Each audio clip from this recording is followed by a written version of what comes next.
At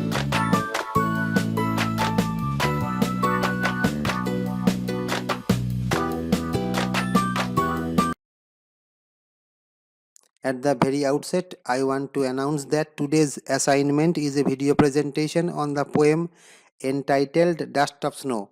The name of the poet is Robert Frost.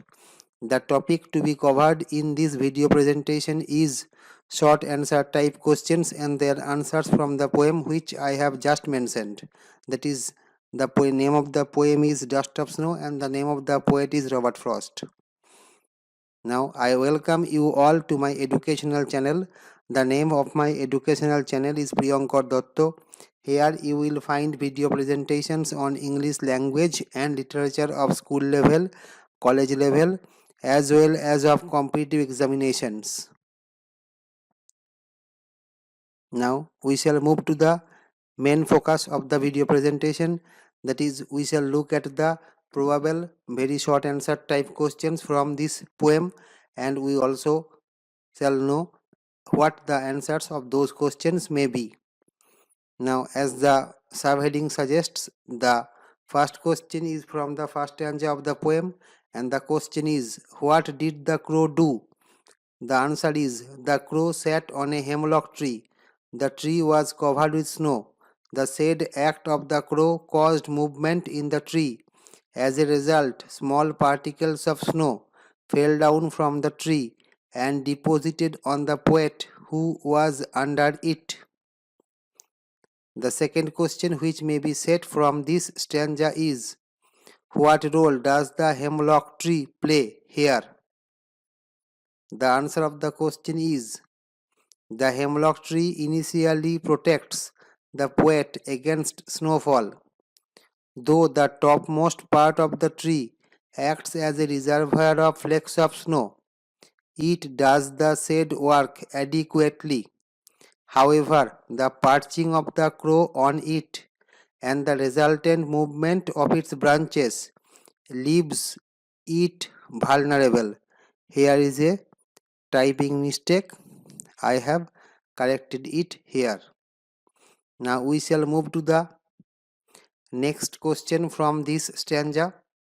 The question is, what is dust of snow? The answer of the question is, dust of snow is nothing but the small particles of snow or flakes of snow that settle on the earth during snowfall. In the poem, dust of snow initially settles on the hemlock tree and finally comes to rest on the poet who is standing under it. Now there is a new subheading, and from the subheading we can anticipate that the questions which will follow are from the second stanza of the first question which may be set from this stanza is, what effect did the falling of the dust of snow have on the poet's mind? The answer of the question is, the poet was in a depressed frame of mind due to some unknown reasons. However, the falling of the dust of snow on him changed his focus from his inner self to the external world. Therefore, he realized that the whole day had not been wasted. The second question which may be set from this stanza is, what does the poet mean by the phrase change of mood? The answer of the question is, the poet was in a depressed mood. Standing under the tree, he was safe from snowfall. However, the falling of the flakes of snow on him made him look upwards. This shift of focus from the internal to the external helped him to get over the said kind of mood. Now we have come to the last question, not only from this stanza but also from the entire poem, because the poem consists of two stanzas and at present we are focusing on the second stanza.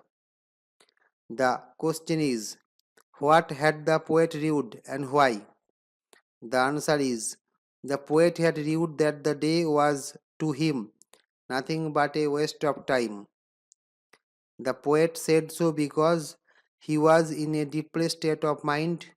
The dull weather of the day may have produced it. There may be some personal problem of the poet behind. So, before I move to the valedictory part of this video presentation, I want to make it clear that in the description part of this video presentation, you will find a link. By clicking on the link, you will be able to go to my personal blog or website where you will be able to view materials related to this video presentation. That is, you will find materials related to very short answer type questions and their answers from the poem entitled Dust of Snow. Now, before concluding this video presentation, I request you to subscribe my channel, to share my video presentations, to put forward your comment and your queries. I thank you. See you again in my next video presentation. Thank you.